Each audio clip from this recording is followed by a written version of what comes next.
கோயில் கொண்டது குலசை நகருதாமா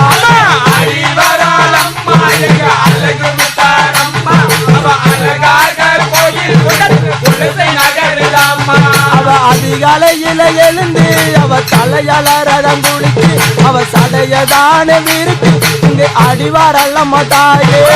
அடிவராளம்மா எங்க அழகு முத்தாரம்மா அவ அழகாக கோயில் கொண்டது குலசை நகருதாம்மா சங்கரனோட மனைவி எங்க சங்கடம் போக்கும் தாயி அவ சன்னதி எழுந்துதானே இங்க ஆடிவாரல்லம்மா தாயே அடிவராளம்மா எங்க அழகு முத்தாரம்மா அவ அழகாக கோயில் கொண்டது குலசை நகருதாம்மா அவ மயான கழுவம் எடுத்து அவ மகிமை பலதம் காட்டி அந்த மரப்பழை மேலே அமர்ந்து அவ ஆடிவாரல்லம்மா தாயே அடிவராளம்மா எங்க